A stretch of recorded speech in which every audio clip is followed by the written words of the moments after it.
saya Lidiana Putri dari kelas 10 TJKT 2. Nah, oke, pada kesempatan kali ini izinkan saya membawakan Mutiara Podcast Ramadan 1447 Hijriah. Nah, sahabat Mutiara, kali ini kita akan membawakan materi seputar puasa Ramadan yang akan disampaikan oleh Bapak Khairul Zaid. Nah, iya benar sekali teman-teman. Dan tamu kita kali ini spesial, yaitu beliau adalah kepala sekolah kita sendiri, yaitu Bapak Khairul Zaid. Oke, Pak. Assalamualaikum Pak Zaid. Waalaikumsalam Bagaimana kabarnya hari ini, Pak? Alhamdulillah baik, Naila. Puasa lancar ya, Pak? Ya, alhamdulillah, semoga lancar dan Ya. bermanfaat. Gimana kamu? Ya, tidak begitu baik, Pak. Alhamdulillah ya. Oke, pada episode kali ini kita ngobrol-ngobrol santai aja ya, Pak, sekitar Oke. soal puasa Ramadan kali ini. Soalnya kebetulan juga kita lagi di posisi puasa Ramadan. Siap. Oke, langsung ke intinya aja ya, Pak. Saya mau tanya nih, ada beberapa pertanyaan yang bisa Bapak jawab. Oke. Sebenarnya, Pak, ujian ini ya seperti. kalau kita tarik ke dasarnya dulu nih, puasa Ramadan itu tuh maknanya itu sebenarnya apa sih, Pak? Dan apakah ada dalil yang mewajibkan kita untuk puasa? Puasa Ramadan itu adalah puasa wajib sebagaimana yang tersirat di dalam Al-Quran surat Al-Baqarah ayat 183 yang berbunyi, ya ayyuhalladzina amanu kutiba alaikumussyam kama kutiba alal ladzina min qablikum la'allakum tattaqun. Wahai orang-orang yang beriman, diwajibkan atas kamu untuk berpuasa sebagaimana diwajibkan kepada orang-orang sebelum kamu agar kamu bertakwa. Jadi puasa ini ujung pangkalnya adalah menciptakan manusia itu agar bertakwa. Itu Naila. Oke, Pak. Selanjutnya saya punya pertanyaan nih, Pak. Syarat wajib dan syarat sah itu yang bagaimana sih, Pak? Syarat wajibnya puasa ini diperuntukkan satu orang Islam. Orang Islam itu yang bagaimana? Yang beriman, yang bertakwa, itulah Islam. Kalau dia tidak Islam, maka dia tidak wajib untuk berpuasa. Kemudian yang kedua, orang Islam itu sudah balik. Nah, kalau perempuan standar baliknya umur berapa? Yang sudah datang bulan, sudah pernah datang bulan. Nah, itu sudah balik. Kalau yang laki-laki sudah pernah mimpi basah. Nah, ini juga sudah balik yang mempunyai kewajiban puasa. Kemudian yang ketiga, orang tersebut mempunyai akal yang sehat, tidak gila. Orang gila itu tidak berhak puasa. Jadi ketika sampean ini melihat anak-anak yang tidak berpuasa, ini perlu dipertanyakan, jangan-jangan dia itu gila. Nah, itu kan gitu. Nah, kemudian yang keempat, orang itu mampu dalam arti ini kuat, karena puasa adalah menahan lapar dan dahaga, sehingga orang itu betul-betul mampu kuat untuk menjalankan puasa. Kemudian syarat sahnya dia itu berpuasa, satu, dia mempunyai niat sebelum fajar tiba. Nah, niat ini macam-macam versinya. Ada ulama yang berpendapat niat puasa bisa dilaksanakan pada waktu hari pertama puasa sampai selesai langsung niat 1 bulan, itu ya juga. Niat yang sudah dilaksanakannya pada waktu hari puasa besok niat lagi, itu ya juga ada. Ada lagi niat yang pertama bulan puasa, yang selanjutnya ini niat tidak membaca, tapi sahur itu sudah merupakan niat puasa. Kalau dia itu tidak sahur maka biasanya tidak berpuasa. Jadi ketika kamu sahur ini sudah menjadi bagian dari niat untuk puasa. Kalau nanti di tengah-tengah ini kok makan, nah berarti dia itu membatalkan puasanya. Nah kemudian yang kedua, mampu menahan diri dari makan dan minum. Dari makan dan minum ini merupakan syarat sahnya puasa. Kemudian yang ketiganya, tidak melakukan hal-hal yang membatalkan puasa. Yang membatalkan puasa itu apa? Makan atau minum, memasukkan makanan melalui mulut melewati tenggorokan, itu bisa menjadi batal. Nah, kemudian yang membatalkan juga mengeluarkan sperma dengan sengaja, ini juga membatalkan puasa.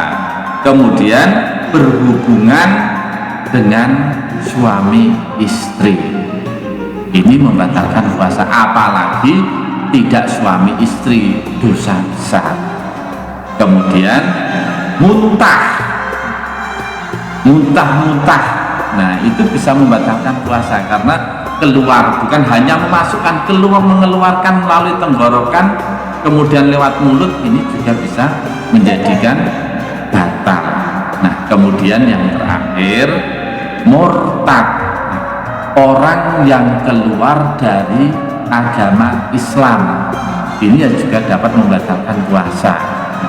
Kemudian orang yang masuk Islam dulunya itu Nasrani, masuk Islam, apakah dia harus membayar puasanya? Tidak, karena orang selain Muslim tidak wajib untuk berpuasa, sehingga puasanya dia itu ketika sudah memasuki agama Islam. Nah, begitu ya.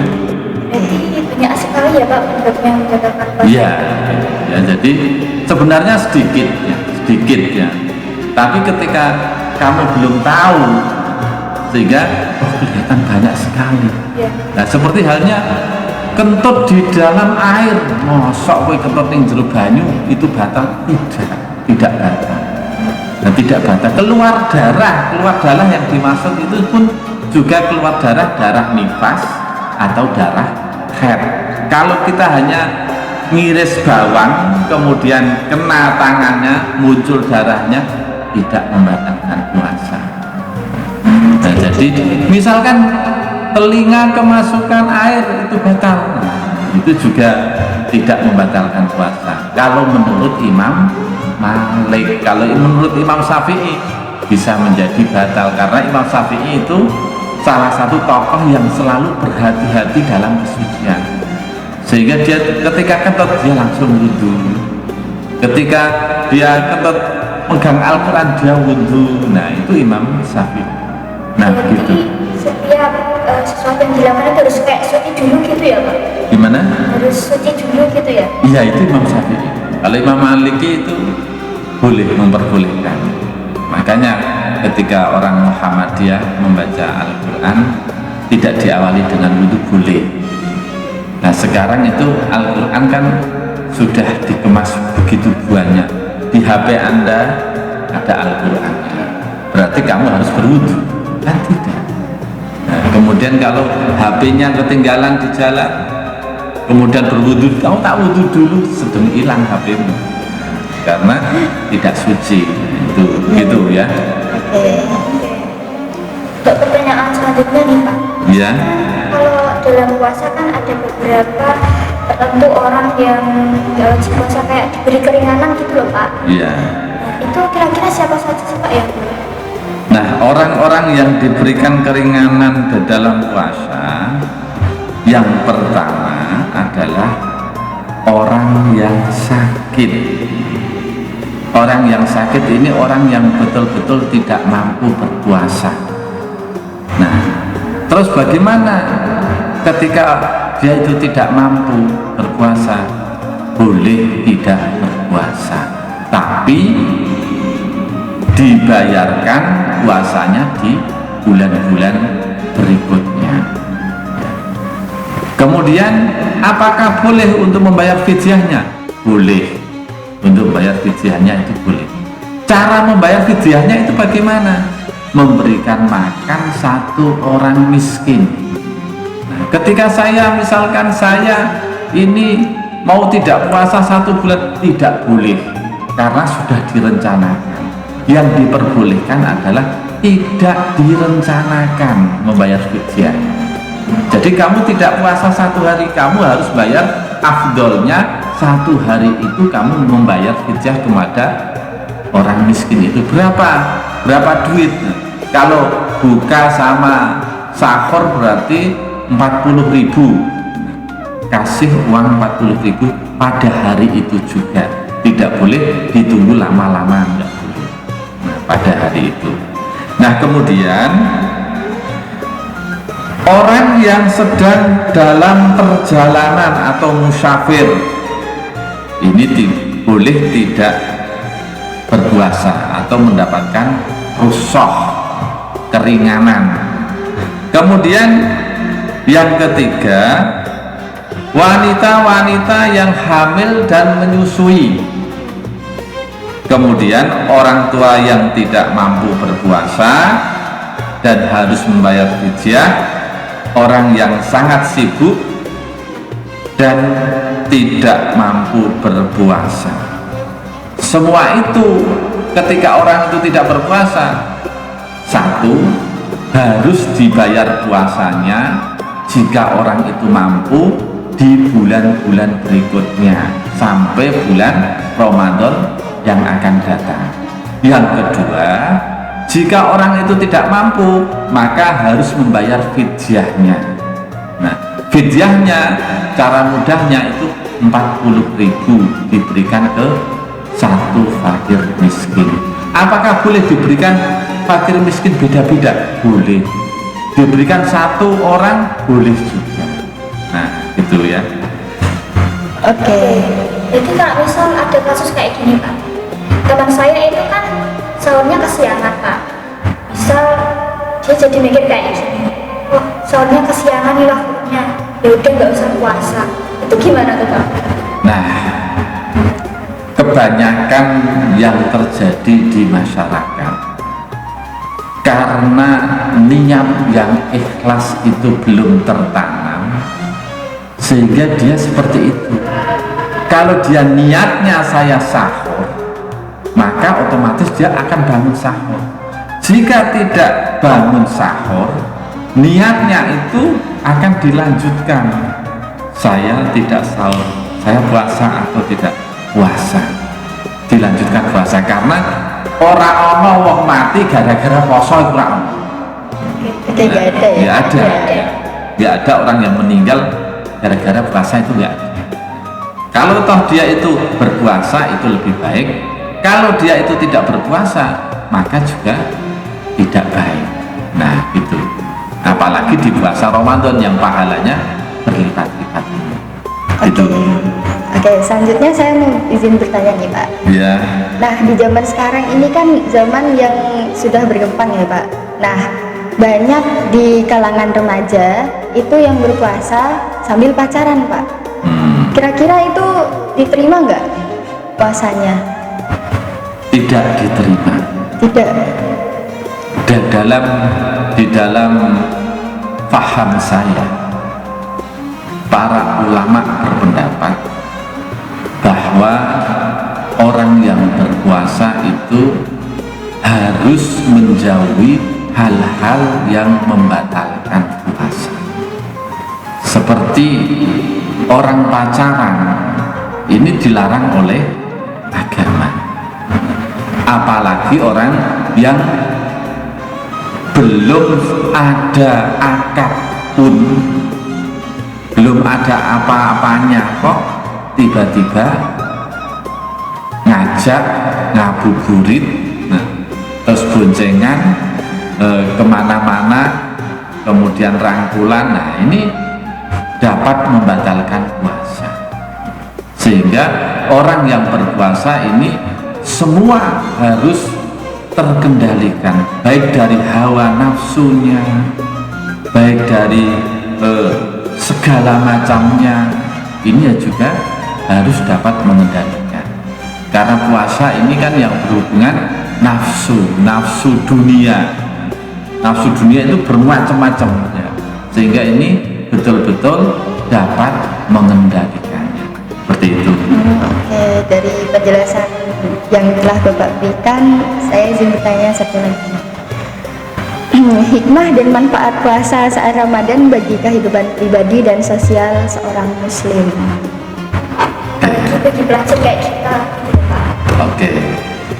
Kamu, pesan saya sama kamu Naila dan temannya, hikmah puasa ini yang pertama meningkatkan ketakwaan untuk beribadah, karena puasa itu adalah ibadah yang dimana diperintahkan oleh Allah.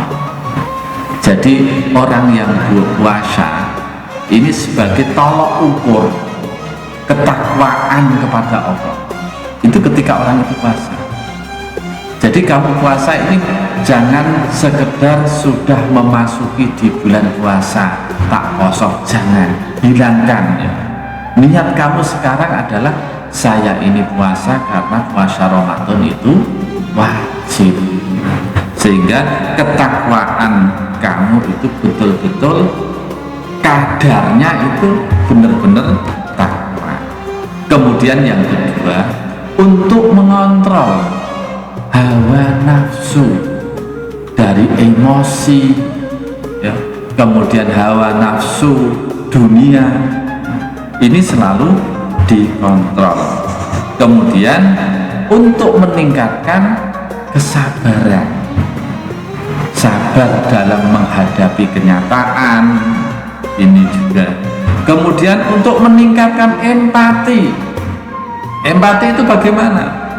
Dapat merasakan kalau selama ini saya bisa makan, hari ini saya dapat merasakan tetangga kamu yang tidak bisa makan, sehingga empati itu muncul.